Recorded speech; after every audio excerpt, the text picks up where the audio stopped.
Hello, Suprabhat, Hola, Sat Sri Akal, and Namaskar to everyone who's near and far. Welcome to the very first exciting and informative episode of Solving by Infinity in Words. Well, the very first thing you'd like to know is what is a cube and why the heck you're here. Well, let me tell you that a cube is nothing but a cube. But what is a Rubik's Cube? A Rubik's Cube was first invented by an engineer, Erno Rubik. And what he did was he thought of a cube and he thought of six colors. Well, that's basically it. He assigned a color to each face, as you can see here, and he made a mechanism so that each face could be turned as such. When you turn, the colors or the cubelets, the small cubes, rearrange themselves to different positions, and what you have to do is to bring them back to their original position so as to complete this mysterious puzzle. So, what shall we do in the very first episode? Well, should I show that the cube has transformational symmetry, algorithmic symmetry? Do you want to find how many moves it takes or the period of an algorithm? Or do you want to make patterns? Well, most boys and girls are interested in plain solving this cube. So let's come straight to solving the cube. Well, there are many methods to solve a Rubik's cube. All depends on how you want to learn it. But the favorite for the beginner is to solve it layer by layer, and these are obviously called LBL algorithms for a specific reason. Now, what do layer by layer algorithms do? What we first do is we have a basic concept in mind, and that is true for all methods of solving a Rubik's cube. What we want to do is that if a piece or a cublet is dislocated at some other point from its original point, you have to bring it back to its original position, but there is a catch.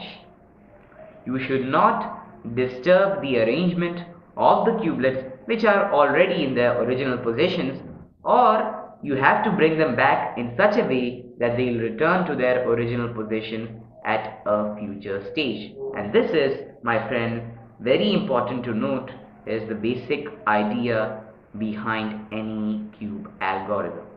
This first episode, I'll be teaching you how to solve a Rubik's Cube using the layer by layer method, which is preferred by most introducers or beginners as you call them. Well, before learning or before getting started, I'd like to tell you that this method I personally learned by using Dan Brown's tutorial. And for those of you who know Dan Brown, why did you come here? And for those of you who don't know Dan Brown, why are you living? Now, first of all, you'd have to understand your notations. There are six faces, and we note them as so. Front face, F. Upper face, U. Right face, R. Left face, L. Bottom face, D or down face. Back face for B. Now, once you have got a hold of the notations of the faces of the cube, we'll have to get hold of the notations of rotation. Notation of rotation, of running. Now, how do we rotate the cube? After all, if you have to name an algorithm, you'd have to have some symbols. And what are these symbols? Let's see. If I spell out an L, that means you'll have to take your left face, point it towards you, and rotate it clockwise as so.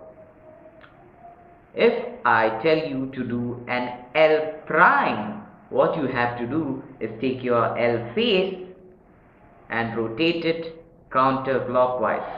It all depends. And now you must know what is meant by F, F prime, B, B prime, R, R prime, D, D prime. And if I have left a face, please do personal making. Now, we know what are algorithms composed of, such notations. Let's try a sample algorithm then. Well, the most basic algorithm, or trigger as some call it, is RUR prime. So how do we do RUR prime? Well, first of all, before starting, a point I forgot to tell you. For positioning a cube, many think that they have to solve a cube right away. They can't pause as you do in some games. But this is totally wrong. As long as the position of a cube is fixed, nobody can stop or change that position. What you have to do is you have to select a bottom face. I usually prefer white because most people prefer white. And you have to select a front face. And I prefer green. Green for clean. Infinity inverse has green. So I prefer front face green. Now once you have had that, don't change it. Your front face should always be green and your bottom face should always be white unless specified in the algorithm. And you will come across many algorithms whose notations I haven't told you, where you have to turn the cube, you have to rotate two faces, a face and a middle face at the same time, many such things. But for simplicity, in the beginning, we'll concentrate only on simpler algorithm. Now, I have to come to RUR prime.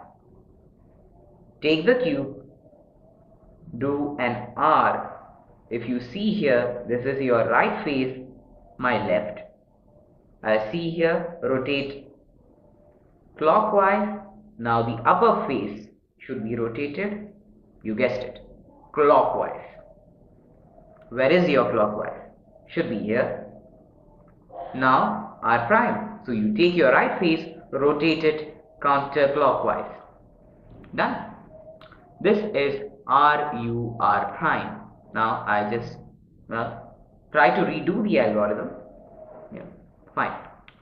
This was a demonstration of how you do an algorithm.